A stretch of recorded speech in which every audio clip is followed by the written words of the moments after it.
Hey folks, for about 10 years I've been shooting with Hasselblad and I've been hoping that one day Capture One support would arrive. When the original X1D was released, it changed the way that a lot of us thought about medium format photography. But one thing that's remained missing for those who love the Capture One workflow was native Hasselblad support. So when this announcement arrived at the start of July, my reaction was, finally. But after the excitement has started to settle down, I'm looking beyond the headlines and thinking about what this actually means for my workflow and others. And I think there's some important practical realities we need to discuss there. Because supporting Hasselblad files is a huge first step, but the real question is whether this replaces the workflow that so many Hasselblad photographers have built up over the years. And for those of you who are using my setup guide, I'll be updating it with everything I learned through this process. The goal of the guide has always been to help photographers build the best possible Hasselblad workflow from camera setup through to final image. And it's developments like this that are exactly why I keep it updated. So I'll be looking at what works, what doesn't, and how to get the best results, whether you choose Phocus or Capture One or Lightroom or a combination of different tools. As I say that, I'm also testing out over the next week a bunch of different flash options to see what really delivers the best results with TTL on and off camera for us Hasselblad shooters. I try to update my expert setup guides as much as possible. A lot of brands are bringing out new cameras every month, so there's always something to update. Hasselblad doesn't, so I try to update it with other kinds of extra information. You can check that out below. Now, the first thing that I think everyone wants to know is, and what matters most is, do the images actually look better in one or the other software? So rather than start out with specifications, features, and omissions, I wanted to begin with a real-world comparison. So I've taken the same Hasselblad RAW files, processed them in Phocus, Capture One, and Lightroom the same way, and I'm going to show you the images without telling you which one came from which application. They're simply labeled A, B, and C, and that's consistent. So let's take a look at the first one. Take a look at the color, the shadows, the highlight, the transitions, the noise, and the overall rendering. Take a look at the image. This one in particular we had to boost up by a lot because it was really underexposed. So take a look at the images and have a think about which one you prefer. Overall, generally, A, B, or C. Pause the video if you need to and leave me a comment letting me know which you prefer for each of the images. I think this is a much more useful starting point than me simply telling you which I think gives the best result. I'll also make those comparison files available for you so you can download them and judge for yourself, the JPEGs and the RAW files. Hey folks, just jumping in from one software update to another, I wanted to let you know I've updated to Reblum version 1.5. It's a free update for lifetime users and it retouches better than I can in a fraction of the time. I've been using it for years now. The new version adds loads of new tools. Tone balance fixes redness instantly, and it now detects multiple faces so I can fine-tune each person separately. The face and eye controls add subtle polish, whitening teeth, brightening eyes, even removing red veins, while backdrop cleanup takes care of mess in the background, if you want it to, and that's the key. It's all whatever you actually want with your files. What really sets it apart is that it works across the whole body, even in nude shoots, without breaking down like Adobe software does. The skin still looks natural with pores and texture intact, but blemishes, pimples, and eye bags are gone. For me, it's the fastest way to keep portraits looking polished. At the same time, they still look real. If you want to see it in action, grab the free 7-day trial and you can test it out on your own images. There's no limitations on what you can try. Full details below. Now, to understand why this announcement is important, it's worth talking about why Capture One has such a loyal following among professional photographers. They've built their reputation because it does a lot of things really well. Its color tools are among the best in the industry. Its layer and masking workflow is powerful. It may not be quite as fast as Lightroom in 2026, but arguably it's better at fine details like hair. The way they separate out normal catalogs and the sessions workflow has been pretty popular with professional studio environments, and its tethering capabilities have been a staple among commercial photographers. So Capture One isn't just another raw editor. For many photographers, it's really the center of their image making workflow.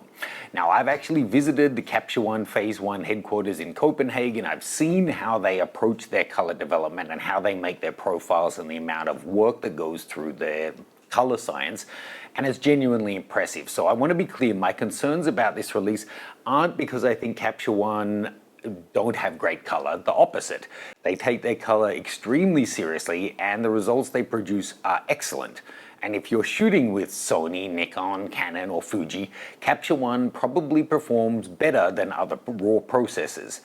But Capture One Color and Hasselblad Natural Color Solution, or HNCS, aren't the same thing. They're different approaches to rendering an image. And for many Hasselblad photographers, HNCS is a significant part of the reason why they choose Hasselblad. So the question isn't whether Capture One can produce beautiful images, of course it can. The question is whether Capture One profiles for Hasselblad deliver the same kind of rendering and consistency that photographers have come accustomed to through Phocus. And that's something I want to test properly over time. And it's going to be personal. Some people will prefer different results from different software, and that's totally fine. For years, Hasselblad photographers have largely lived within the Phocus ecosystem, and Phocus does have some significant advantages. It may not get always spoken about in the most positive light, but it understands Hasselblad files at a really deep level. It provides access to the HNCS, and it handles Hasselblad-specific metadata that lets you enable a lot of different features like the HDR workflow. So some photographers have been exporting TIFF files that they then move into other programs. Some have moved their workflow from Phocus into Lightroom, and many of us have converted our files from 3FR, which the camera captures, into FFF format. Now, for those of you who aren't familiar with FFF, it's not a lower quality version of 3FR. It's still a Hasselblad RAW format, but it's about half the size, and it became a common way for photographers to manage their Hasselblad library. For many users, including me, it became the archive, and that's where the biggest practical issue in all of this situation for me appears. Capture One currently only supports 3FR files. It doesn't support FFF files. Lightroom supports FFF, Phocus supports FFF, Capture One doesn't. Now, for someone buying a Hasselblad camera today, that may not seem like a big issue. Just capture and keep your 3FR files, right? But if you've been shooting Hasselblad for a number of years, the archive is part of the workflow, right? You really have to consider that. And these aren't just files that are sitting on a hard drive. They're years and years of photographs, sometimes, countless amount of income. And many of us, myself included, have built our library around the FFF format. So I contacted Capture One, asked if support is planned for the future, and as of the time of recording, I haven't received a response in my... Okay folks, just jumping in post, I did hear back from Capture One a couple of days later, so it's in time to put here in the edit. They said, our recently added Hasselblad support currently only applies to 3FR files from the supported camera models. At this stage, we cannot confirm whether FFF support will be added later. The practical workaround is to process the FFF file through Hasselblad Phocus and export it as something like a 16-bit TIFF before continuing your work in Capture One, which is pretty much what people were doing as a workaround in the past already. So essentially, I think we can't hold our breath on that. We don't know if FFF is going to come.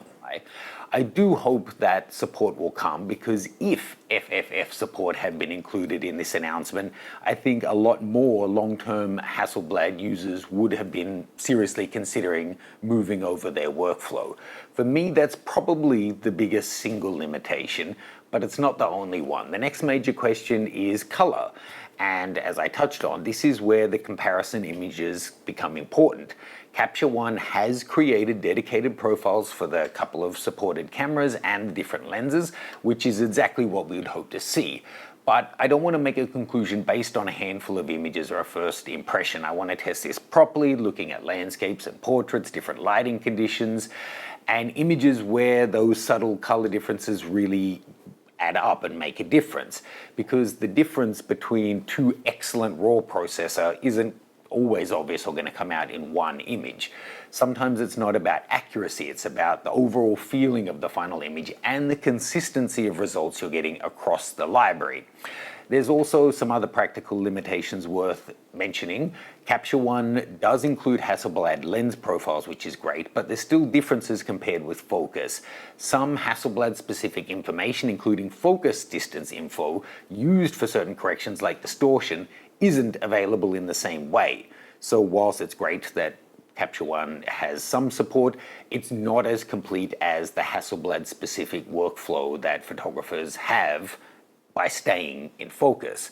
HDR is another area where Focus still has an advantage. Hasselblad have developed their own HDR workflow from capture, literally the rear screen, through to edit, and that's not something that Capture One offers. Another area worth mentioning is Hasselblad's noise reduction technology, HNXR. Like HNCS, it's part of the broader Hasselblad ecosystem and using the tools designed specifically around their files and sensors. So Capture One has excellent noise reduction as well, but the question is whether Hasselblad users like the results they're getting, if it's going to be as consistent, and if it's going to kind of match the look they were getting in Focus. And the big one here, the elephant in the room, is tethering. For many photographers, that's the biggest missing piece. Capture One has built its professional reputation around tethered shooting. Loads of studios depend on that workflow, and Capture One have said that Hasselblad tethering is coming later this year, and I hope it does. And when it arrives, that will change the value proposition for a lot of photographers who shoot tethered. But right now, that critical piece that they're most famous for is missing. And the second thing, their color, which is great.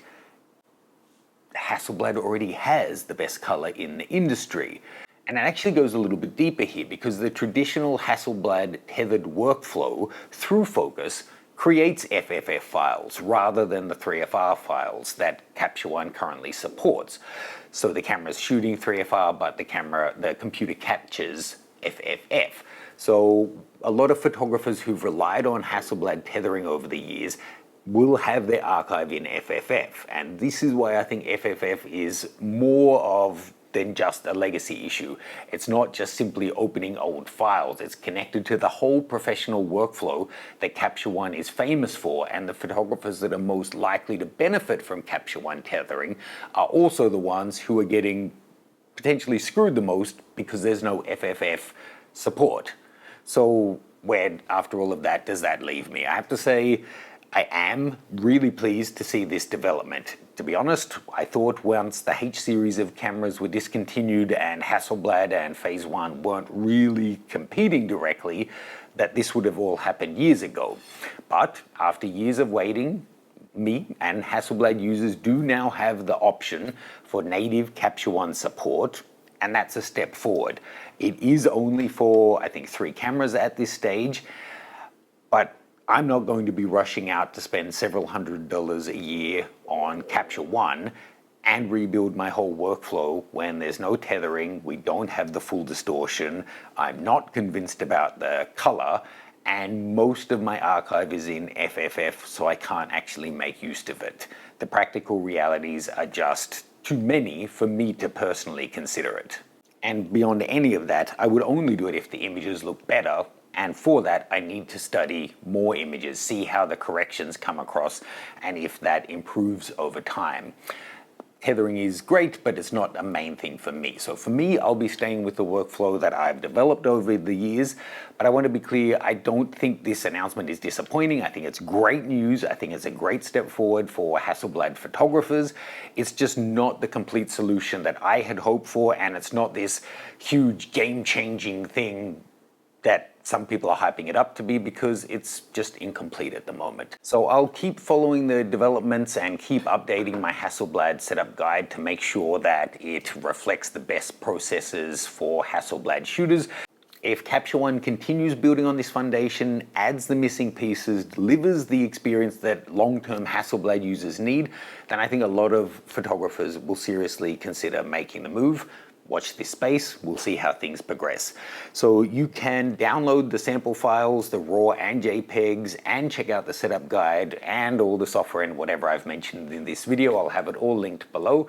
If you have any questions, let me know, and I can't wait to read through to see which of the different profiles you liked best, A, B, C, and your guesses which was each of the different 3 softwares. Let me know. I'll see you soon.